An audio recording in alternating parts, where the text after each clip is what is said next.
যুগটা এমন যে ধার্মিক যারা এখন আমরা যারা ধার্মিক বলে দাবি করি, আমরা বেশিরভাগই এখন দুনিয়া পূজারি। দাড়ি, টুপি, পাগড়ি, জুব্বা যাই হোক লেবাস পোশাক, আমাদের মধ্যে বেশিরভাগ ম্যাক্সিমাম ইল্লা মাশাআল্লাহ দুনিয়া পূজারি। দুনিয়ার ভালো মন্দ আগে বুঝবো, তারপর দিনকে আমরা দুনিয়ার উপরে অগ্রাধিকার দিতে শিখছি না। আগে দুনিয়া, পরে দিন। এমন একটা যুগ যেখানে ধার্মিকদের ঐক্যবদ্ধ থাকার কথা, স্পেশালি মুসলিমদের, কিন্তু আমরা মুসলিমদের মধ্যে কোনো ঐক্য দেখতে পারি না। যতই ঐক্যের বলে আওড়াই না কেন, বাস্তবতা হচ্ছে এই যে আসলে এখানে ঐক্যের কোনো নামগন্ধ নাই, ঐক্যের কোনো নামগন্ধ নাই। কিন্তু আমরা চাই যে সবাই ঐক্যবদ্ধ হই, ঠিক আছে? অদ্ভুত যুগ। আমাদের যেমন সাহসী হওয়া উচিত ছিল, আমরা আসলে পারছি না। আমাদের যেমন ঈমান, শৌর্য, বীর্য এবং দূরদর্শিতা রাখা উচিত ছিল, আমরা আসলে পারছি না। ধর্মের মধ্যে আপনি দেখেন ম্যাক্সিমাম ধার্মিক দুনিয়াদার হয়ে আছে। দুনিয়ার স্বার্থ আগে, তারপর দিন। যে যার স্বার্থে দিনের কাজ করছে, আবার ঐক্যের স্লোগানও তুলছে। সবাই সবার মতোই দিনের কাজ করছে, আলাদা আলাদাভাবে, আবার সবাই ঐক্যের কথাও বলছে। একজনকে বলেন যে ঠিক আছে, আপনারা সবাই মিলে একজন আলেমকে সিলেক্ট করেন যিনি মুসলিমদেরকে লিড দিবেন, দেখেন একজনকে সিলেক্ট করতে পারে কি না। একদিন বলেছিলাম সবাইকে নিয়ে বসে এক কাপ চা খাওয়ান, দেখেন পারেন কি না। কিন্তু মুখে কিন্তু সবাই স্লোগান তুলছি যে আল কোরআনের আলো, ঘরে ঘরে জালো, দুনিয়ার মুসলিম এক হও এক হও, কতই না স্লোগান। প্র্যাকটিক্যাল কোনো ইনিশিয়েটিভ নাই আসলে। কিন্তু আপনি অন দ্য আদার হ্যান্ড দেখেন ইসলামের এগেনস্টে যারা থাকে, আসলে কুফার যারা, মুনাফেক যারা, যারা মিথ্যাবাদী সভ্যতার ধারক বাহক, এরা দেখবেন ইউনাইটেড। এদের মধ্যে 100টার মধ্যে 90টা বিষয়ে যদি দ্বিমত থাকে, তারপরেও তারা একটা জায়গায় ইউনাইটেড যে ইসলাম এবং মুসলিমকে ডমিনেট করতে হবে। আর আমাদের মধ্যে যদি 100টার মধ্যে 99টা বিষয়ে একমত থাকি আমরা, আর একটা বিষয়ে আমরা যদি দ্বিমত থাকি, আমাদের সেপারেশনের জন্য দ্যাটস এনাফ। এই যুগে আছি আপনি আমি। খেয়াল করে দেখেন, আমরা আইওয়াশ শোডাউনে বেশি বিশ্বাসী এখন। মুসলিমরা আমরা আইওয়াশ করতে বেশি পছন্দ করছি, শোডাউন করতে বেশি পছন্দ করছি। কনস্ট্রাকটিভ কোনো কাজ নাই। আজকে আপনি একটা পোস্ট দিচ্ছেন, কালকে একটা লেকচার দিচ্ছেন। আজকে একটা বই লিখছেন, ঠিক আছে, কালকে হয়তো আপনি অন্য কিছু করছেন। কিন্তু কাজগুলো সব বিক্ষিপ্ত, কনস্ট্রাকটিভ না, যার কোনো লক্ষ্য আছে, সুনির্দিষ্ট লক্ষ্য আছে। সুনির্দিষ্ট লক্ষ্যকে সামনে রেখে মুসলিমদেরকে কাজ করতে হবে। কিন্তু এই দায়িত্ব কে পালন করবে? তরুণ সমাজ এখন মুখিয়ে থাকে এসবের জন্য। তাদেরকে কে নেতৃত্ব দিবে? তাদেরকে বিষয়গুলো বুঝাবে কে? সিচুয়েশন ব্যাখ্যা করবে কে? আর যদি আপনি 2-4 লাইন বেশি কথা বলা শুরু করেন, তাহলে আপনার গলা বন্ধ করে দেওয়া হবে। আস্তে আস্তে এগুলো সব মেনে নিচ্ছি আমরা। এভাবেই চলছে বিগত 100 বছরে। লাস্ট 100 বছরে, এক বছরে কয় দিন? 365 দিন। এই বিগত 100 বছরে এক একটা করে দিন, এক একটা করে রাত গিয়েছে, উম্মাহ আজকে এই জায়গায় এসেছে। আজকে থেকে 100 বছর আগের উম্মার হিস্ট্রিগুলো পড়ে দেখেন। তারপরে আরও সামনে যান, ওসমানীয় খেলাফতের দিকে যান, তার আগে যান ফাতেমিতে যান, কর্ডোভায় যান, মুঘলে যান, এদিকে আপনার মামলুকে যান, ঠিক আছে, তাবেঈনদের যুগে যান, আব্বাসীয় খেলাফতের যুগে যান, উমাইয়াতে যান, সাহাবীদের যুগে যান। দেখবেন ওই সময়কার মুসলিমদের অবস্থা এমন ছিল না, এবং বিশ্বের প্রেক্ষাপটে এমন ছিল না। তো এগুলো নিয়ে ভাবতে হবে। ভাবতে হলে পড়তে হবে, কোরআন পড়তে হবে, হাদিস পড়তে হবে, ইতিহাস পড়তে হবে, অর্থনীতি সম্পর্কে জানতে হবে, পলিটিক্যাল সায়েন্স পড়তে হবে। কে পড়তে চায়? অনলাইনের যুগ, সবাই লেকচার শুনতে চায়, এবং লেকচার শোনা জাতি হুজুকে লাফায় বেশি। একজন আলেম একটা কথা বলবে, ওটার পিছনে হুজুকে লাফাবে। আবার দেখবে আরেকজন আলেম তার কাউন্টার একটা দলিল দিয়েছে, এবার এর পিছনে হুজুকে লাফাবে। আসলে কার দলিল কতটুকু অথেন্টিক এ তো জানে না, কারণ এ তো পড়াশোনাই করতে চায় না। আমরা পড়তে চাই কম, লেকচার শুনতে চাই বেশি। আর লেকচার শুনছেন আজকে আপনি এক টপিকে, কালকে আরেক টপিকে, তারপরের দিন আরেক টপিকে, কোনো কনস্ট্রাকটিভ কিছু নাই, মাথাটা বিক্ষিপ্ত। আসলে আমাদের এখন একটা সমস্যা আছে, বর্তমান যুগটা খুব তাড়াহুড়ার যুগ। মানে এই যুগে মানুষ ধৈর্য ধরতে পারে কম, সবর করতে পারে কম, সব কিছু ফলাফল মানুষ খুব দ্রুত চায়। যেমন স্মার্টফোন চালাতে চালাতে আমাদের মাথাটা খুব দ্রুত হয়ে গেছে, স্মার্টফোন চালাতে চালাতে সব কিছু খুব দ্রুত চাই আমরা আর কি। তো দিনের বিষয়ে আমাদের এই ব্যস্ততা এখন কমছে না, সব কিছু খুব দ্রুত চাই, তাড়াতাড়ি আমল করব, তাড়াতাড়ি জান্নাতে চলে যাব। দিনের জন্যে সবর করা, প্রচেষ্টা চালানো, ধৈর্য ধরা, হ্যাঁ, আঘাত নির্যাতন সহ্য করা, সবর করা, আবার পড়ে গেলে উঠে দাঁড়ানো, এত সময় কোথায় আমাদের এখন? আর এখনকার যুগটা অদ্ভুত একটা যুগ। মানে যত এই যুগে আমরা বেঁচে থাকছি আমরা বিস্ময়ে হতবাক। মানে আসলে আবু বকর, ওমর, ওসমান, আলী রাদিয়াল্লাহু আনহুম, আল্লাহ পাক তাদেরকে জান্নাতুল ফিরদাউস দান করুন, তারা যদি এই যুগে আসতেন, একদিন থাকলেই আল্লাহকে রিকোয়েস্ট করতেন, আল্লাহ আমাদেরকে আবার আগের যুগে নিয়ে যাও, এখানে থাকতে পারবো না। অদ্ভুত যুগ। যুগটা এমন যে ধার্মিক যারা, এখন আমরা যারা ধার্মিক বলে দাবি করি, আমরা বেশিরভাগই এখন দুনিয়া পূজারী। দাড়ি, টুপি, পাগড়ি, জুব্বা, যাই হোক লেবাস, পোশাক, আমাদের মধ্যে বেশিরভাগ, ম্যাক্সিমাম ইল্লা মাশাআল্লাহ দুনিয়া পূজারী। দুনিয়ার ভালো মন্দ আগে বুঝবো, তারপর দিনকে আমরা দুনিয়ার উপরে অগ্রাধিকার দিতে শিখছি না, আগে দুনিয়া পরে দিন। এমন একটা যুগ যেখানে ধার্মিকদের ঐক্যবদ্ধ থাকার কথা, স্পেশালি মুসলিমদের, কিন্তু আমরা মুসলিমদের মধ্যে কোনো ঐক্য দেখতে পারি না। যতই ঐক্যের বলে আওড়াই না কেন, বাস্তবতা হচ্ছে এই যে আসলে এখানে ঐক্যের কোনো নামগন্ধ নাই, ঐক্যের কোনো নামগন্ধ নাই। কিন্তু আমরা চাই যে সবাই ঐক্যবদ্ধ হই, ঠিক আছে? অদ্ভুত যুগ। দেখবেন 5 ওয়াক্ত নামাজ পড়ছে মাশাআল্লাহ মসজিদ কমিটির সভাপতি হাজী সাহেব, সুদ ছাড়তে পারছে না। অদ্ভুত যুগ। দেখবেন যে মাশাআল্লাহ বাবা তাহাজ্জুদ গোজার, বাবা প্রত্যেক রাতে তাহাজ্জুদে নামাজ পড়ে মাশাআল্লাহ। মাও দেখবেন যে বোরখা পরে বাইরে বের হচ্ছে, মেয়ের গায়ে পর্দার বালাই নাই।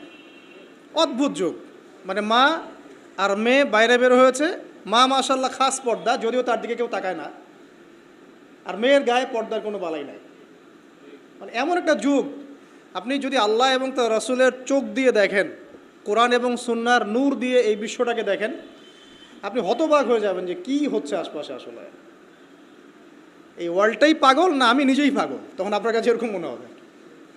তো এখন মনে হয় আমরা নিজেরাই মনে হয় পাগল, ওরাই মনে হয় সুস্থ। আপনি হয়তো ভাবছেন যে আপনি 5 ওয়াক্ত নামাজ পড়েন মাশাআল্লাহ, রোজা রাখেন, যাকাত দেন, ইসলামিক লাইফ মেনটেন করেন, বাইরের জগৎটাও এমন। আসলে ব্যাপারটা এমন না। বাইরের জগৎটা ডেঞ্জারাস, ডিসগাস্টিং, মানে একটা ডেভোস্টেটিং বাইরের জগৎটা।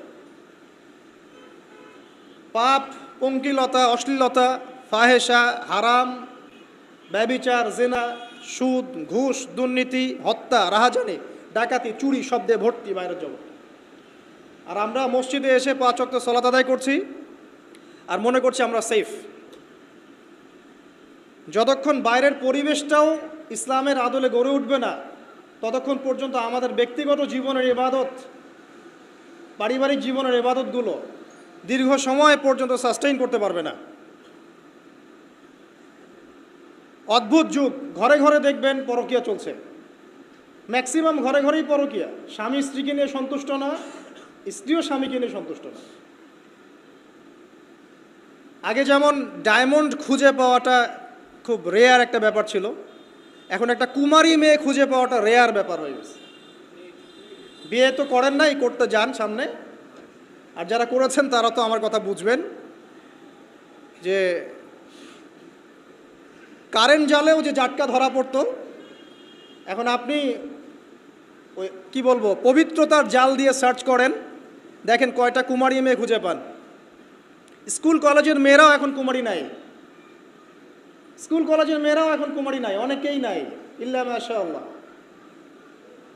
পরিবারের লোকজন জানেও এগুলা, এটাই স্বাভাবিক। এখন গত লেকচারে কিছু কথা বলছিলাম যে মিডিয়ার মধ্য দিয়ে এমন একটা ট্রেন্ড চালু করা হয়েছে যে আস্তে আস্তে পাপগুলোকে স্বাভাবিক করে ফেলা হয়েছে।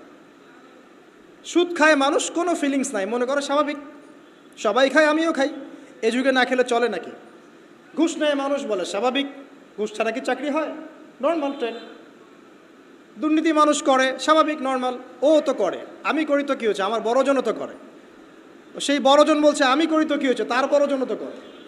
এই করতে করতে টপ টু বটম সব দুর্নীতিবাজ, স্বাভাবিক, নর্মাল, আমরা মেনে নিয়েছি, এভাবেই চলছে। যুবকরা স্মোক করে, মাদক সেবন করে, নর্মাল, সব যুবকই তো করে। কলেজ ইউনিভার্সিটিতে আমি করলে কি সমস্যা? জিনা, সবাই তো যাচ্ছে পতিতালয়, তা আমি গেলে কি সমস্যা? সবাই অ্যাফেয়ার করছে হারাম, তা আমার একটা গার্লফ্রেন্ড থাকলে কি সমস্যা? এভরিবডি হারামগুলোকে আমরা মেনে নিয়েছি এবং মিডিয়ার মধ্য দিয়ে ট্রেন্ডটা চালু করা হয়েছে যেগুলো নর্মাল। অথচ নবী সাল্লাল্লাহু আলাইহি ওয়াসাল্লাম, এই যে ফয়জুল কালাম বইয়ের মধ্যে হাদিসটা আছে যে যখন তোমার পাপ তোমাকে বাধা দিবে না, মানে তোমার ভিতর থেকে একটা বাধা আসবে না যেটা পাপ, বুঝবা যে ঈমান নাই তোমার মধ্যে। যখন ভিতর থেকে পাপ করলে একটা বাধা আসে, বুঝবা তুমি ঈমানদার। মানে পাপ করলে যদি বাধা আসে ভিতর থেকে যে আমি একটা খারাপ কাজ করেছি, আল্লাহর কাছে আমাকে তওবা করতে হবে, ইস্তেগফার করতে হবে, তখন বুঝবেন যে আপনার ভিতর ঈমান আছে। এই জন্য আল্লাহ পাক আপনার মনের মধ্যে এই চিন্তা নিয়ে আসছেন, আলহামদুলিল্লাহ। যখন পাপ করতে করতে দেখবেন আপনার মনে কোনো ফিলিংসই নাই, তখন বুঝবেন যে আসলে আপনার ভিতর ঈমান আর কিছু বাকি নাই, যেটা আছে খালি ফস্কার মতো, একটা নুক্তার মতো। নবীজি বলেছেন সাল্লাল্লাহু আলাইহি ওয়াসাল্লাম, মানুষের অন্তর থেকে আমানত উঠে যাবে, একটা ফস্কার মতো পড়ে থাকবে, নুক্তার মতো পড়ে থাকবে। জনগণ বলবে যে অমুক লোক খুব বড় আমানতদার, অথচ ওর কলমের মধ্যে আমানতের জাররা পরিমাণ বাকি থাকবে না। তো কোরআন এবং সুন্নাহর চোখ দিয়ে আপনি একটু চারপাশটাকে দেখেন, একটু অনেস্ট হই, নিজের সাথে একটু অনেস্ট হই। আমার মধ্যেও যদি ভুল থাকে আমিও নিজেরটাকে একটু দেখি। আমাদের যেভাবে আমল করা উচিত ছিল, আমরা যারা দিনের দায়ী বলি বা আলেম বলি, রিপ্রেজেন্টেটিভ বলি, আমরা সেরকম আমল করতে পারছি না। আমাদের যেমন সাহসী হওয়া উচিত ছিল আমরা আসলে পারছি না। আমাদের যেমন ঈমান, শৌর্য, বীর্য এবং দূরদর্শিতা রাখা উচিত ছিল, আমরা আসলে পারছি না। ধর্মের মধ্যে আপনি দেখেন ম্যাক্সিমাম ধার্মিক দুনিয়াদার হয়ে আছে, দুনিয়ার স্বার্থ আগে, তারপর দিন। যে যার স্বার্থে দিনের কাজ করছে, আবার ঐক্যের স্লোগানও তুলছে। সবাই সবার মতোই দিনের কাজ করছে, আলাদা আলাদাভাবে, আবার সবাই ঐক্যের কথাও বলছে। একজনকে বলেন যে ঠিক আছে আপনারা সবাই মিলে একজন আলেমকে সিলেক্ট করেন যিনি মুসলিমদেরকে লিড দিবেন, দেখেন একজনকে সিলেক্ট করতে পারে কি না। একদিন বলেছিলাম সবাইকে নিয়ে বসে এক কাপ চা খাওয়ান, দেখেন পারেন কি না। কিন্তু মুখে কিন্তু সবাই স্লোগান তুলছি যে আল কোরআনের আলো, ঘরে ঘরে জালো, দুনিয়ার মুসলিম এক হও এক হও, কতই না স্লোগান, প্র্যাকটিক্যাল কোনো ইনিশিয়েটিভ নাই আসলে। কিন্তু আপনি অন দ্য আদার হ্যান্ড দেখেন ইসলামের এগেনস্টে যারা থাকে, আসলে কুফার যারা, মুনাফেক যারা, যারা মিথ্যাবাদী সভ্যতার ধারক ও বাহক, এরা দেখবেন ইউনাইটেড।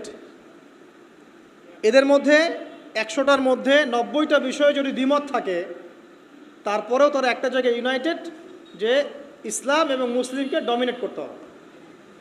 আর আমাদের মধ্যে যদি 100টার মধ্যে 99টা বিষয়ে একমত থাকি আমরা, আর একটা বিষয়ে আমরা যদি দ্বিমত থাকি, আমাদের সেপারেশনের জন্য দ্যাটস এনাফ। এই যুগে আছি আপনি আমি।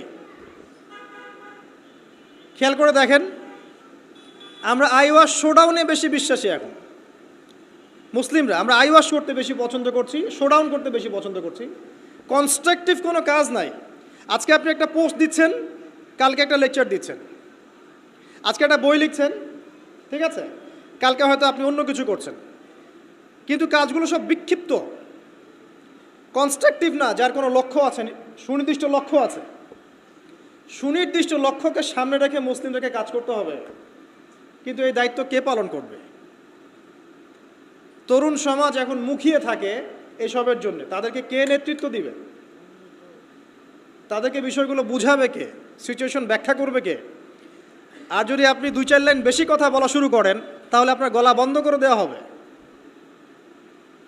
আস্তে আস্তে এগুলো সব মেনে নিচ্ছি আমরা, এভাবেই চলছে বিগত 100 বছরে। লাস্ট 100 বছরে, এক বছরে কয় দিন? 365 দিন। এই বিগত 100 বছরে এক একটা করে দিন, এক একটা করে রাত গিয়েছে, উম্মাহ আজকে এই জায়গায় এসেছে।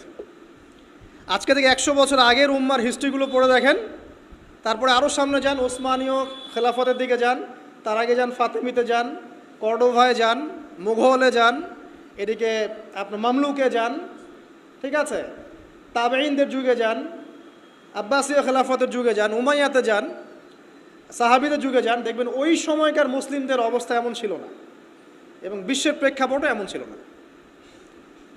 তো এগুলো নিয়ে ভাবতে হবে, ভাবতে হলে পড়তে হবে, কোরআন পড়তে হবে, হাদিস পড়তে হবে, ইতিহাস পড়তে হবে, অর্থনীতি সম্পর্কে জানতে হবে, পলিটিক্যাল সায়েন্স পড়তে হবে। কে পড়তে চায়? অনলাইনের যুগ, সবাই লেকচার শুনতে চায়, এবং লেকচার শোনা জাতি হুজুকে লাফায় বেশি। একজন আলেম একটা কথা বলবে, ওটার পিছনে হুজুকে লাফাবে, আবার দেখবে আরেকজন আলেম তার কাউন্টার একটা দলিল দিয়েছে, এবার এর পিছনে হুজুকে লাফাবে। আসলে কার দলিল কতটুকু অথেন্টিক এ তো জানে না, কারণ এ তো পড়াশোনাই করতে চায় না। আমরা পড়তে চাই কম, লেকচার শুনতে চাই বেশি। আর লেকচার শুনছেন আজকে আপনি এক টপিকে, কালকে আরেক টপিকে, তারপরের দিন আরেক টপিকে, কোনো কনস্ট্রাকটিভ কিছু নাই, মাথাটা বিক্ষিপ্ত। কেমন জানেন? ধরেন যে আমাদের প্রত্যেকের বাসায় একটা করে ডায়েরি আছে। একটা এক্সাম্পল দেই, একটা করে ডায়েরি মনে করেন সবার বাসায় আছে। আর যুগটা এমন যে এই ডায়েরিতে আপনি যাই লিখবেন সবাই দেখতে পারবে, যাদেরকে আপনি অ্যাক্সেস দিবেন সবাই এই লেখাটা দেখতে পারবে। এখন আপনি মনে করেন বাসায় শুয়ে আছেন এসি রুমের নিচে, তা আপনি দেখছেন যে বিশ্বের কোনো জায়গায় মুসলিমকে নির্যাতন করা হচ্ছে, কোনো জায়গায় একটা মেয়েকে রেপ করা হলো, কোনো জায়গায় কি বলবো, শিশুদেরকে বোম মেরে হত্যা করা হচ্ছে, কোনো জায়গায় জুলুম হচ্ছে ইত্যাদি। আপনি এগুলো শুয়ে শুয়ে দেখছেন, আপনার ডায়েরিতে আপনি এগুলো দেখছেন। এবার আপনি বিছানায় শুয়ে শুয়ে এগুলো নিয়ে চিন্তা করতে করতে করতে করতে আপনি ফেড আপ, যে আসলে কিছু তো করতে হবে, এগুলো তো মেনে নেওয়া যায় না, কিছু একটা তো করতে হবে, কি করব? তখন লেপটা সুন্দর করে গা থেকে সরিয়ে, যোদ্ধার মতো একদম গা থেকে একদম কম্বলটা সরিয়ে উঠে ডায়েরিটা হাতে নিলেন, নিয়ে লিখলেন যে উম্মার আজকে এই অবস্থা, এই করতে হবে, সেই করতে হবে, এটা করতে হবে, ওটা করতে হবে। ডায়েরি বন্ধ করে রেখে দিলেন, আবার গিয়ে ঘুমিয়ে পড়লেন। দিস ইজ ফেসবুক, এটাই ফেসবুক। কনস্ট্রাকটিভ কোনো কাজ নাই। আপনি আপনার মতো লিখলেন, শুয়ে পড়লেন, আরেকজনের মতো লিখলো, সে শুয়ে পড়লো, আরেকজন লিখলো, সে শুয়ে পড়লো। এরা ইউনাইটেড না, আর এদেরকে লিড দেওয়ার মতো কেউ নাই। আবার যারা ঐক্যের কথা বলছে, এরা ইন্টারনালি ডিভাইডেড। এভাবে কি একটা জাতি সফল হবে কি না, এটা আমার প্রশ্ন। আমাদের আগে সামাজিক যোগাযোগ মাধ্যম ব্যবহার করার মানে যে কি বলবো, নিয়ম শৃঙ্খলা শেখা উচিত। আসলে সামাজিক যোগাযোগ মাধ্যম কিভাবে ব্যবহার করতে হয়, ইফেক্টিভ ইউজিং শেখা দরকার অনলাইন সেকশনে। আমরা মোটেও সামাজিক যোগাযোগ মাধ্যম ইফেক্টিভলি ইউজ করতে জানি না। এই মাধ্যমটাকে আমরা বানিয়েছি সমালোচনার মাধ্যম, কাউকে ধুয়ে দেওয়ার মাধ্যম, মাঝে মাঝে একটু আইওয়াশ শোডাউন করার মাধ্যম। একজন ওমরা করতে গিয়েছে, ছবি, সেলফি, এই সেই। ভাই কী দরকার আছে আপনার ওমরা করতে গিয়েছেন, এত মানুষকে জানানোর কী দরকার আছে? একজন লেকচার দিতে এসেছেন, গাড়ি থেকে নামলাম, সবাই ভিডিও, সেলফি, ফোনস, স্লোগান। তা আমি কাকে দেখাচ্ছি আসলে এগুলো? আর এগুলো যাদেরকে দেখাচ্ছি, এটা দেখায় আমার লাভটা কি আসলে? আল্লাহ পাক কি আমার এই দেখার মুখাপেক্ষী নাকি? আমার মনে যদি ইখলাস ও নিয়াত থাকে, নিয়াত বিশুদ্ধ থাকে, আমি তো গোপনে আসলেও নাকি আল্লাহ পাক দিবেন। আর আল্লাহ পাক যদি দেখাতে চান আমাকে, তাহলে আল্লাহ পাক আমাকে তুলে নিয়ে আসে সবার সামনে দাঁড় করায় দিবেন। যদি আমি পাহাড়েও লুকাতে চাই, আর আল্লাহ যদি চান যে আল্লাহ পাক আমাকে দেখাবেন সবার সামনে, আল্লাহ পাক ওখান থেকে তুলে আপনাকে দেখাবেন। আর যারা সবাইকে দেখাতে পছন্দ করে, আল্লাহ পাক ওদেরকে আস্তে আস্তে এখান থেকে মিটিয়ে দেন। দেখেন অনলাইন সেকশনে আমরা ইউজিং ঠিক মতো জানি না, আমরা এখানে সমালোচনার মাধ্যম বানিয়েছি, আইওয়াস শোডাউনের মাধ্যম বানিয়েছি, কনস্ট্রাকটিভ কোনো কিছু নাই, জাস্ট আবেগ ঝাড়ার একটা মাধ্যম বানিয়েছি। সামাজিক যোগাযোগ মাধ্যম ইউজিংটা শিখতে হবে আগে, ইফেক্টিভ ইউজিং কীভাবে। যারা এগুলো লঞ্চ করেছে এরাও তো এগুলো ইউজ করে, ওরা কি আমাদের মতো করে ইউজ করে? তো ভেবে দেখেন তো। বরং আমরা কি ইউজ করছি তারা মনিটর করে এবং তারা কন্ট্রোল করে। আপনি একটা ভিডিও দেখেন ফেসবুকে, মনে করেন আপনি জমি কিনবেন, কথার কথা ফ্ল্যাট কিনবেন, একটা ফ্ল্যাট কেনার ভিডিও দেখতে থাকেন, আপনি দেখবেন যে পরের দিন যখন আপনি ঢুকবেন ফেসবুকে আপনাকে ওই ভিডিওগুলোই দেখানো হচ্ছে। তারা আপনার মাইন্ডটাকে রিড করে ফেলেছে। মানে কাজ নাই, সারাদিন খেয়ে দে অহেতুক কিছু বিষয় নিয়ে পড়ে থাকি আমরা। একটা ঘটনা ঘটার আগে আমরা এমনভাবে এটাকে ভাইব তৈরি করি, এটাই হচ্ছে আপনার মাইন্ড প্রোগ্রামিং। ঠিক এইভাবেই পশ্চিমারা এইসব মাধ্যমগুলো দিয়ে আমাদের মাইন্ড প্রোগ্রামিং করছে। তো দেখেন আমাদের ইফেক্টিভ ইউজিং শেখা দরকার, আইওয়াস শোনানোর দরকার নাই। তো এই যুগে আপনি ওই ডায়েরিতে লিখে কাজ হবে না, এই যুগে কনস্ট্রাকটিভ কাজ করতে হবে, যেমনটা কাজ করছে ইসলামের বিরোধী শক্তিরা। ওরা মিডিয়াকে কাজে লাগায় ঠিকই, কিন্তু ওদের স্বার্থে কাজে লাগায়। ওরা মিডিয়া ওদের মতো করে কন্ট্রোল করে, ওদের মতো করে নিউজ করে।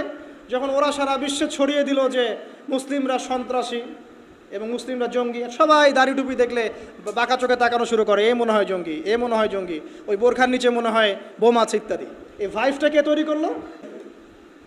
হ্যাঁ, ওরাই তৈরি করলো।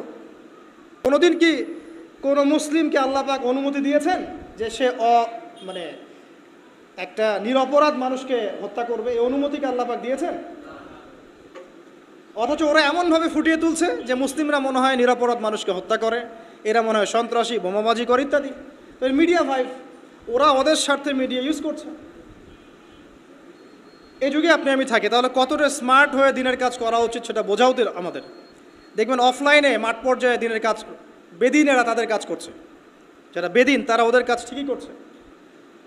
আমরা এরকম একটা যুগে বাস করছি। তো এইসব ডায়েরিতে, ভার্চুয়াল ডায়েরিতে যুদ্ধ করে কোনো কাজ নাই। প্র্যাকটিক্যালি পড়াশোনা শিখতে হবে, আগে ইলম অর্জন করতে হবে, আলেম ওলামার কাছে আসতে হবে, তাদের সোহবতে এসে দিন শিখতে হবে এবং আমলটা বাড়াতে হবে, তাজকিয়া আত্মশুদ্ধি বাড়াতে হবে, মানে ভিতরের আত্মশুদ্ধিটা বাড়াতে হবে, হালাল উপার্জনের দিকে ফোকাস করতে হবে। মুসলিম উম্মার মধ্যে কোনো বিভক্তি ছড়ানো যাবে না, ইউনাইটেড করতে পারি না পারি বিভক্তি ছড়ানো যাবে না। যে ইস্যুগুলো মাইনর এগুলো নিয়ে এত বেশি ঝগড়া করা যাবে না, ফাসাদ ক্রিয়েট করা যাবে না। এছাড়া আপনার পরিবারের যে আদর্শ এটাকে শক্ত করতে হবে, বাচ্চাদেরকে মানুষ করতে হবে, সন্ততিকে মানুষ করতে হবে, কনস্ট্রাকটিভ কাজ করতে হবে। এডুকেশনাল ইনস্টিটিউশন গড়ে তোলেন, শিক্ষা প্রতিষ্ঠান গড়ে তোলেন, সমাজ কল্যাণমূলক কোনো ফাউন্ডেশন করেন, মানবতা সেবায় কাজ করেন, দেশকে ভালো কিছু দেন, রাষ্ট্রকে ভালো কিছু দেন, ভালো করে পড়াশোনা করে রাষ্ট্রীয় বড় বড় পদে চাকরি করেন। যত বেশি মানুষ, ভালো মানুষ সেখানে যাবে, আশা করা যায় তত দুর্নীতি কমে যাবে ইনশাআল্লাহ। এখান থেকে সরে আসার দরকার নাই, বরং আপনি আরও বেশি করে পড়াশোনা করেন, বিসিএস ক্যাডার হন, বড় বড় পোস্টে যান, সততা নিয়ে, ইমান নিয়ে এমপি মন্ত্রী হন, হয়ে দেশ শাসন করেন, কনস্ট্রাকটিভ কাজ করেন। আমি বুঝাতে চাচ্ছি যে আমরা এমন একটা যুগে আছি যে আমরা কাজের চেয়ে আইওয়াস শোডাউন এবং অপরিপক্কতায় বেশি পারদর্শী আর কি। আমাদেরকে একটু পরিপক্কতা প্রদর্শন করতে হবে এবং আগে যুগটাকে রিড করতে হবে। তো রিড করার বিষয়ে আপনাকে বলছিলাম যে এমন একটা যুগে আপনি আছেন, ধর্মের মধ্যে এরকম কলিউশন আছে এবং এটা আমরা মেনেও নিচ্ছি স্বাভাবিকভাবে। ব্যক্তি জীবনে আসেন, দেখুন ব্যক্তি জীবনের মধ্যে দিনদারিতা কমে যাচ্ছে, যুবকরা মাশাআল্লাহ আল্লাহর দিকে আসছে, কিন্তু অনেকের মধ্যে কমেও যাচ্ছে। ব্যক্তিগত জীবনে গিয়ে দেখেন যে দিনের জ্ঞান অর্জনকে খুব একটা পরোয়া করছে না, আমলটাকে গুরুত্ব দিচ্ছে ঠিকই, কিন্তু দিনের জ্ঞান অর্জনকে খুব একটা পরোয়া করছে না, হালাল হারাম মেনে চলার ব্যাপারটা পরোয়া করছে না। ঠিক আছে, তারপরে গিয়ে দেখবেন ফ্যামিলিতে গিয়ে দেখবেন ফ্যামিলির মধ্যে বন্ডিংসগুলো কমে যাচ্ছে, ফ্যামিলির মধ্যে যে বন্ডগুলো আগে ছিল শক্ত, এগুলো আস্তে আস্তে কমে যাচ্ছে। ভাইয়ে ভাইয়ে দ্বন্দ্ব, বাবায় সন্তানে দ্বন্দ্ব, মায়ের সন্তানে দ্বন্দ্ব, বোনে বোনে দ্বন্দ্ব, স্বামী স্ত্রীতে বিচ্ছেদ, সন্তানরা মানুষ হচ্ছে বাবা মা ছাড়াই। এই যে সামাজিক গঠন একক যেটাকে আমরা বলি পরিবার, এর বন্ডিংসগুলো ভেঙে যাচ্ছে এবং এটাকে আমরা নর্মাল মনে করছি এখন। সোশ্যালি দেখেন প্রতিবেশীর খোঁজখবর নেওয়ার প্রয়োজন মানুষ মনে করছে না এখন। সমাজের মানুষের পাশে দাঁড়ানোর কথা বলেন, একে অপরের সহযোগিতার কথা বলেন, একটু সহ্য করা বা ছাড় দেওয়ার মানসিকতার কথা বলেন, কেউ ছাড় দিতে চায় না। ছাড় দেওয়ার কোনো মানসিকতা নেই। কে কাকে ডিঙ্গিয়ে সামনে যাবে, কে কার ক্ষতি করে উপরে উঠবে, এগুলো আমাদের ট্রেন্ড হয়ে গেছে। ইকোনমিক লাইফে গিয়ে দেখেন, হালাল হারামের কেউ পরোয়া করছে না। ঘুষ, দুর্নীতি, সুদ এগুলো নর্মাল। পলিটিক্যাল লাইফে গিয়ে দেখেন, আল্লাহ পাকের জমিনে আল্লাহ পাক তাকে দায়িত্ব দিয়েছেন, সে আল্লাহর হুকুম আহকামের 5 পয়সা পরোয়া করে না। আল্লাহ পাকের জমিনে আল্লাহ পাক তাকে দায়িত্ব দিয়েছেন, কিন্তু সে দেখবেন আল্লাহ পাকের বিধানের 5 পয়সা পরোয়া করছে, অথচ আল্লাহ পাকই তাকে দায়িত্ব দিয়েছে। বৈশ্বিক প্রেক্ষাপটে গিয়ে দেখেন, খালি অস্ত্র বিক্রির বাণিজ্য, কোন দেশে যুদ্ধ লাগিয়ে দেওয়া যাবে, আর কোন মুসলিম দেশগুলোকে ডমিনেট করা যাবে, আর কোথায় মানুষকে সুদের ঋণে জালে ফেলা যাবে। আপনি আগে চারপাশ চিনতে শেখেন, পরিবার দেখেন, আপনার ব্যক্তি জীবনটা দেখেন, ধর্ম দেখেন, অর্থনীতি রাজনীতি দেখেন। কোন চোখ দিয়ে দেখবেন? কোরআন এবং হাদিসের চোখ দিয়ে দেখেন। তারপরে দেখবেন আসলে কোনো কিছুই ঠিক চলছে না। নাহলে আপনার কাছে মনে হবে সব ঠিক চলছে। কোরআন সুন্নাহর চোখ দিয়ে দেখেন, আসলে কোনো কিছুই পারফেক্ট চলছে না। এখন ক্ষুদ্র পরিসরে আপনার আমার করণীয় বাকি আছে। কি করতে পারে? প্রথম কথা হচ্ছে আমাদেরকে আগে তওবা করতে হবে আল্লাহর কাছে। আমরা প্রত্যেকে যখন আল্লাহর কাছে খালেসভাবে তওবা করব, যে আল্লাহ পাক যে উদ্দেশ্যে পৃথিবীতে পাঠিয়েছিলেন সেই উদ্দেশ্য কতটুকু করতে পারছি আমরা জানি না। আল্লাহ আপনি আমাদেরকে মাফ করে দেন এবং এই সমকালীন ফিতনাময় পরিবেশ থেকে আমাদেরকে বাঁচান। আগে তওবা করতে হবে। মানে আমরা এতটা পাপে ডুবে গেছি এখন, আমাদের দোয়া কিন্তু মনে হয় না কবুল হচ্ছে। হ্যাঁ, আমরা কি কম দোয়া করি? আমরা কিন্তু প্রচুর দোয়া করি। ওয়াজ মাহফিলের শেষে করি, ফরজ নামাজের পরে করি, দোকান উদ্বোধন করতে গেলে করি, কোনো সময় মাশাআল্লাহ দেখা যায় স্ট্যাচু উদ্বোধন করতে গিয়েও দোয়া করি। আমরা দোয়া করতেই থাকি, কিন্তু দোয়া কতটুকু কবুল হয় আল্লাহ ভালো জানে। কবুল না হওয়ার একটা অন্যতম কারণ হচ্ছে পাপ। যখন আমরা পাপে লিপ্ত থাকবো, দোয়া কিন্তু খুব একটা কবুল হয় না। ইল্লা মাশাআল্লাহ, আল্লাহ পাক চাইলে করতে পারেন, কিন্তু পাপে নিমজ্জিত থাকা অবস্থায় আল্লাহ পাক রাগান্বিত থাকেন। যতক্ষণ তওবা করছে ততক্ষণ দোয়া কবুল হচ্ছে। আগে তওবা করে ফিরে আসতে হয়। তারপর কি করতে পারি? আগে আমাদের ওই যে বললাম, একটা কনস্ট্রাকটিভ লক্ষ্য থাকতে হবে যে আমরা কি চাচ্ছি। আসলে আমরা কি চাচ্ছি? ভাই, দুনিয়াতে এসেছি, যে কয়দিন হায়াত আছে আল্লাহ পাকের হুকুম আহকাম পালন করব, মৃত্যুবরণ করব, জান্নাতে যেতে চাই। এই চাওয়াটা হচ্ছে এভারেজ মুসলিমদের চাওয়া। এভারেজ মুসলিম মানে নর্মাল যারা মুসলিম তারা সবাই এভাবেই চায়। এর বাইরে গিয়েও কিছু চাওয়া শিখতে হবে, যে আমি একাই শুধু জান্নাতে গিয়ে বাঁচতে চাই না, বরং আমার পরিবার সমাজটাকে নিয়ে বাঁচতে চাই। অর্ডিনারি মুসলিমদের কাজ। যারা এভারেজ মুসলিম তারা শুধু নিজেকে নিয়েই ব্যস্ত থাকে, আর যারা এক্সট্রা অর্ডিনারি মুসলিম তারা সবাইকে নিয়ে চিন্তা করে। এবং যাদের হাত দিয়ে সমাজ বিপ্লব ঘটেছে বা উম্মাহ ভালো কিছু পেয়েছে, তারা কখনো নিজের স্বার্থ নিয়ে পড়ে থাকে না। তো আমাদেরকে এভারেজ মুসলিম হলে চলবে না, একটু এক্সট্রা অর্ডিনারি কিছু চিন্তা করতে হবে, লক্ষ্যটা স্থির করতে হবে আগে। 1 নাম্বার তওবা, 2 নাম্বার লক্ষ্য স্থির করা, 3 নাম্বার নিজের জীবনের মূল্য বোঝা। আল্লাহ পাক যে আমাদেরকে 60, 70, 100 বছরের হায়াত দিয়েছেন, এর মূল্যটা তো বুঝতে হবে। আমরা যারা সবাই, এভরিবডি, আমরা কেউ বাদ না, আমরা যারা অনলাইন সেকশনে দিনের বেশিরভাগ সময় নষ্ট করছি, আমরা কি আদৌ হায়াতের মূল্য বুঝতে পারছি? আমরা যারা চায়ের দোকানে বসে আড্ডা পিটাচ্ছি, বন্ধুদের সাথে গল্প করছি, হয়তো গেমস অ্যান্ড স্পোর্টস এবং ইউটিউবিং, ফেসবুকিং বলেন, টিকটকে আমরা সময় নষ্ট করছি, আমরা কি আদৌ আমাদের হায়াতের মূল্য বুঝতে শিখেছি কিনা? অনেকে দেখবেন বার্ধক্যে উপনীত হয়েছে, তারপরেও সে এভাবেই লাইফ লিড করছে। দিব্যি একটা আড্ডার মজলিসে বসলো, 3, 4, 5 ঘন্টা সে কাটিয়ে দিল। সে বুঝতেই পারছে না কী জন্য আল্লাহ পাক তাকে দুনিয়াতে পাঠিয়েছেন।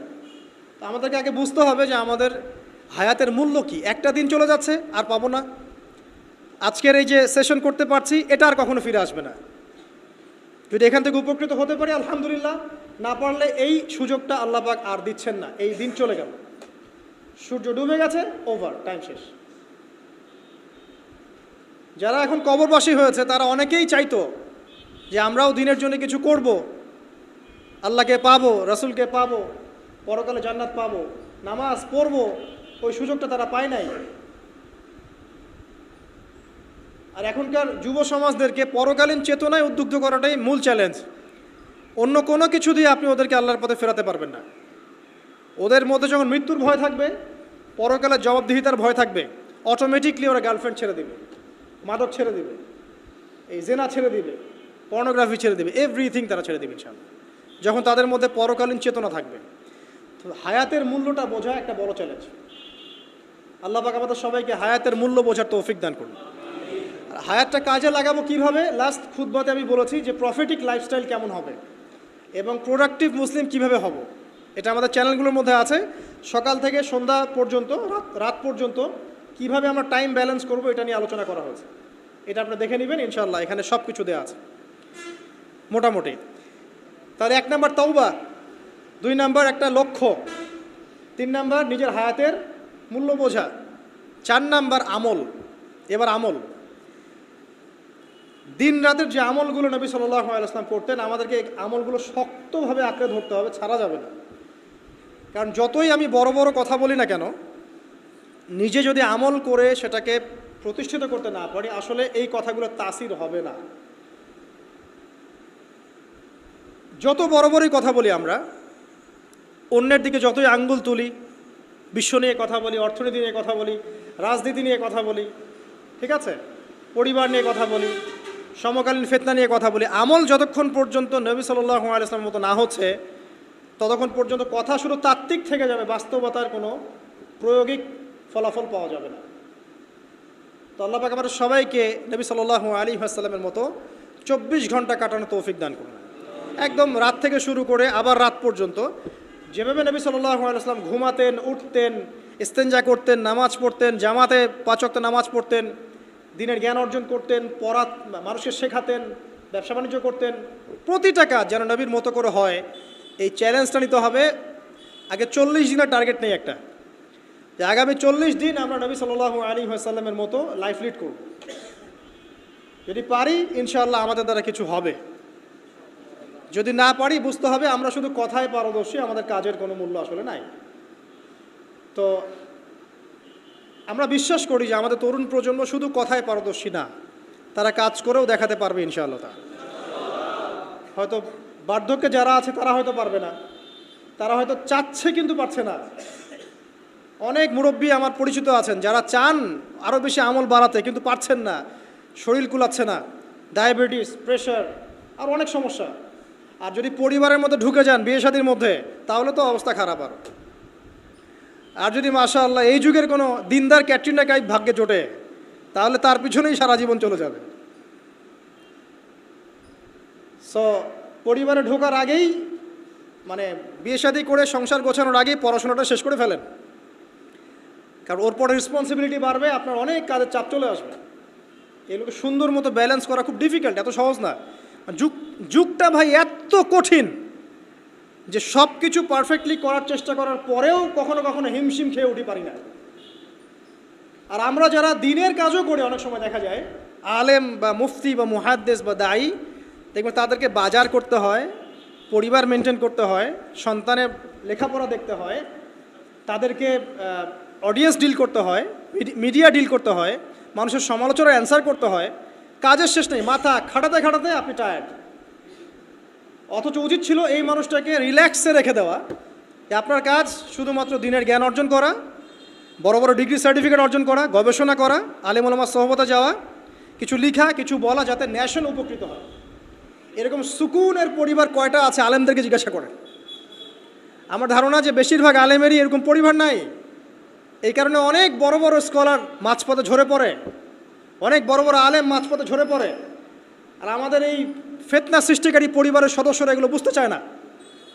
তারা বুঝতে চায় না ওদের দায়িত্বটা কী। তাদের দায়িত্ব হচ্ছে ওই ব্যক্তিকে সাপোর্ট করা পিছন থেকে, যে আল্লাহর দ্বীনের পথের একজন দায়ী, একজন মুবাল্লিগ, একজন আলেম, একজন ফকিহ। সেক্ষেত্রে আল্লাহ পাক হয়তো আমাদেরকে পরীক্ষা করছেন অথবা গোনাহ মাফ করছেন, কিন্তু এটা হওয়া উচিত ছিল না। যারা দিনের পথে কাজ করবে তাদের পরিবারটা হবে সেই রকম যেন পরিবার থেকে কোনো প্রেশার তার মধ্যে না আসে, মানসিকভাবে সে যেন স্ট্রেস না পায়, রিল্যাক্সে সে দিনের কাজ করতে পারে, দেখবেন তার দ্বারা লক্ষ লক্ষ কোটি কোটি মানুষ উপকৃত হবে। হ্যাঁ, এই জন্য অনেক, হ্যাঁ এটা ঠিক বলেছো ভাই, এই জন্য অনেক বড় বড় মুহাদ্দিস ছিলেন যারা কিন্তু আসলে কোনোদিন বিয়ে করেন নাই। তবে এটা আমি নিরুৎসাহিত করছি না। যদি আল্লাহ পাক একজন দিনদার স্ত্রী আপনাকে দান করেন, আর স্ত্রী শুধু একমাত্র পরিবারের অংশ না, আপনার এখানে মা আছে, আপনার বোন আছে, আপনার সন্তান আছে, ভাই বোন সবাই মিলেই পরিবার। একজন ভালো দেখবেন, বাকিরা হয়তো আপনাকে এভাবে সাপোর্ট করছে না। তো দিনদার স্ত্রী যদি সাথে থাকে, ইনশাল্লাহ আপনি বিশ্বজয় করতে পারবেন ইনশাল্লাহ। এটা আল্লাহ পাক নেয়ামত হিসেবে দেখ সবাইকে, সব যুব সমাজকে আমরা দোয়া করি। কিন্তু ডিসিশন নেওয়ার ক্ষেত্রে খুব সাবধান, সতর্ক থাকতে হবে। কারণ সব বোরখবর আর মেয়ের পিছনে কি দিন যাইতে থাকে? থাকে না। শেষ করছি ভাই, আমি আর বেশি লম্বা করব না, কারণ দিনের ক্ষেত্রে ধৈর্যের ব্যাপারটা অনেক কম। যদি কোনো কনসার্ট হতো দেখতেন, হ্যাঁ 10 ঘন্টা ওয়েট করতে কোনো সমস্যা নাই। হ্যাঁ, যাত্রা, পালা, গান, কনসার্ট, মুভিজ, এগুলোর জন্য টিকিটের লাইনের পর লাইন দাঁড়িয়ে থাকবে, ঘন্টার পর ঘন্টা আছে। একটা ওয়ার্ল্ড কাপের টিকিটের জন্য 2-3 দিন স্টেডিয়ামের বাইরে দাঁড়া থাকতে পারে মানুষ। কিন্তু খুতবায় নামাজে যদি 5 মিনিট 10 মিনিট টাইম বেশি যায়, ও আর থাকতে পারছে না, অস্থির। মানে ওকে চারপাশ থেকে শয়তান ঘিরে ধরেছে আর কি, এবং চতুর্দিক থেকে শয়তান ওকে ওয়াসওয়াসা দিচ্ছে। চল ব্যবসা আছে, চল বাসায় বউ ডাকতেছে, চল বাচ্চা অসুস্থ, অমুক তমুক, থাকতে পারবো না, বাদ দেন। কয়টা বলছি? তওবা, লক্ষ্য স্থির করা, আপনার হায়াতকে কাজে লাগানো। এরপরে বলছি আমলের কথা। আমল যদি পারফেক্ট না হয় তাহলে আসলে আমাদের দোয়াগুলো ঝুলে থাকবে। আমল বেশি বেশি করলে ইনশাআল্লাহ তাআলা আল্লাহ পাকের নৈকট্য অর্জন করা যাবে, আল্লাহ পাকের মারিফত অর্জন করা যাবে ইনশাআল্লাহ। তখন সেই ব্যক্তির দ্বারা দিনের অনেক বড় বড় খেদমত হওয়া সম্ভব ইনশাআল্লাহ তাআলা। আল্লাহ পাক তৌফিক দান করুন। আর আমলের জন্য একটাই মানে নাসিহা আমার, সেটা হলো রাসূল সাল্লাল্লাহু আলাইহি ওয়াসাল্লামের 24 ঘন্টার যে দিন রাত, এই স্টাইলে আমাদেরকে রুটিন করতে হবে। ঘুম, খাওয়া, লেখাপড়া করা, দাওয়াতি কাজ, সব কিছু একদম ওই রুটিন ওয়াইজ। ইনশাআল্লাহ তাআলা দেখবেন আপনার জীবনে বরকত হচ্ছে ইনশাআল্লাহ তাআলা। আমি এমনও সালাফের কথা পড়েছি, আমি নাম এই মুহূর্তে ভুলে গেছি, তিনি যখন দার্স দিয়ে বাসায় ঢুকতেন, এত ব্যস্ত থাকতেন দিনই কাজে, দার্স দিয়ে বাসায় ঢুকতেন, যেই সময়টা তিনি ইস্তেঞ্জা করছেন বাথরুমে, ওই সময়টা তার সন্তান তাকে পড়াশোনা তো বাইরে থেকে, উনি ইস্তেঞ্জা করতে করতে শুনছেন যে তার সন্তান ঠিক পড়ছে কিনা। এইভাবে তারা টাইম ব্যালেন্স করতেন। তো এই যুগে কি এটা সম্ভব হচ্ছে আমাদের পক্ষে? বিভিন্ন ফিতনা চারপাশে, অতএব শক্ত হতে হবে, দিনের ব্যাপারে শক্ত হতে হবে। আল্লাহ পাক তৌফিক দান করুন। 5 নাম্বার হচ্ছে হালাল উপার্জন। যখন আপনি উপার্জনের দিকে যাবেন, ছোট একটা জব করেন, গভর্নমেন্ট জব হোক, নন গভর্নমেন্ট জব হোক, ব্যবসা হোক, কৃষিকাজ হোক, আপনি হালালে থাকার চেষ্টা করুন। হারাম রিজিকের অনেক প্রলোভন সামনে থাকবে, হারামে যাবেন না, ইনশাআল্লাহ তাআলা দেখবেন আল্লাহ রাব্বুল আলামিন আপনার অল্প রিজিকে বরকত দিবেন ইনশাআল্লাহ। দুনিয়াতে সন্তুষ্ট থাকা শিখতে হয়। অসন্তুষ্ট থাকলে আপনি কখনোই সন্তুষ্ট হতে পারবেন না। আজকে একতলা বাড়ি আছে, কালকে 2 তলা চাবেন, আজকে একটা গাড়ি আছে, কালকে আরেকটা চাবেন, এই চাহিদার কোনো শেষ হবে না। কিন্তু হালাল রিজিকে সন্তুষ্ট থাকলে ইনশাআল্লাহ আল্লাহ পাক এখানেই বরকত দিবে ইনশাআল্লাহ। আল্লাহ পাক আমরা সবাইকে হালাল রিজিকের ব্যবস্থা করে দিন, এবং আল্লাহ যা দিয়েছেন তাতে সন্তুষ্ট থাকার তৌফিক দান করুন। যুবকরা ব্যবসায় বেশি ফোকাস করতে পারেন, বড় বড় গভর্নমেন্ট জবগুলোতেও ফোকাস করতে পারেন, যেখানে গেলে আপনি সমাজের জন্য কিছু করতে পারবেন। আপনারা প্রশাসনের দিকে ফোকাস করতে পারেন, সেখানে যাওয়ার চেষ্টা করেন, ইমান নিয়ে সেখানে চলার চেষ্টা করেন। বাংলাদেশের যে ফোর্সগুলো আছে এখানে যাওয়ার চেষ্টা করেন, দেশের জন্য কিছু করেন। মুসলিমরা যদি এখান থেকে সরে আসে আস্তে আস্তে, তাহলে এখানে সমস্ত জায়গাগুলো খারাপ মানুষ দিয়ে ভর্তি হয়ে যাবে, তখন সিচুয়েশন আরও খারাপ হয়ে যাবে। যারা এগুলোতে যেতে পারছেন না, কৃষি কাজ করেন, কোনো নিজস্ব কোনো প্রজেক্ট লঞ্চ করেন, ক্রিয়েটিভ হন, উদ্যোক্তা হন, দেখবেন ইনশাআল্লাহ তাআলা আপনার ওই নতুনত্বের মধ্যে আল্লাহ পাক বারাকা দিবেন ইনশাআল্লাহ। আমি এমনও ভাইকে চিনি যারা লন্ডন আমেরিকা থেকে পড়াশোনা করে এসে বাংলাদেশে এসে এই যে বিভিন্ন অর্থনৈতিক যে প্রজেক্টগুলো আছে এগুলো লঞ্চ করেছে। আপনার ডেইরি প্রজেক্ট করেছে, পোলট্রি করেছে, হ্যাঁ, তারপরে কাপড়ের ফেব্রিক্সের ব্যবসা করেছে, ঠিক আছে, কম্বলের প্রজেক্ট করেছে, মানে অনেক ক্রিয়েটিভ অনেক কাজ করেছে, যেগুলো কিন্তু তারা না করলেও পারতেন, বড় চাকরি তারা করতে পারতেন। ক্রিয়েটিভ কাজ করেছেন, উদ্যোক্তা হয়েছেন, আল্লাহ পাক তাদেরকে এত সচ্ছলতা দিয়েছেন মাশাআল্লাহ, তাদের কাছে মানুষ এখন ধার চাচ্ছে টাকা পয়সা। আমি এমনও মানুষকে চিনি যিনি হারাম চাকরি ছেড়ে দিয়ে শশার ব্যবসা করা শুরু করেছিলেন। হারাম চাকরিটা কিন্তু বড় চাকরি ছিল, এই চাকরি ছেড়ে দিয়ে তিনি শশার ব্যবসা করা শুরু করেছেন। এখন তিনি মানুষকে টাকা ধার দেন।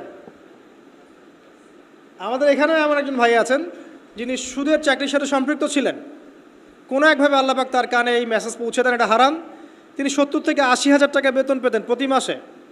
এখন তিনি কৃষিভিত্তিক প্রজেক্ট নিয়ে কাজ করছেন, আল্লাহ পাক তাকে সচ্ছল রেখেছেন। তো হালাল রিজিকে ফোকাস করেন, ইনশাআল্লাহ আপনার ইবাদত আল্লাহ পাকের কাছে সরাসরি কবুল হবে ইনশাআল্লাহ তাআলা। আর হারামে গেলে ইবাদত কবুল হবে না, এটাই ফুল স্টপ।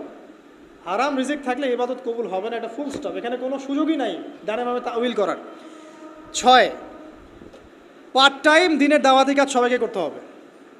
ইলম অর্জন করেছি, তওবা করেছি, এখন আমল করছি, হালাল রিজিক আছে, এখন পার্ট টাইম দিনের দাওয়াতি কাজ সবাইকে করতে হবে। শুধু একজন আলেম করবেন, ফকিহ করবেন, মুহাদ্দিস মুবাল্লিগ করবেন তা নয়, সবাইকে মিনিমাম পার্ট টাইম দায়ী হতে হবে।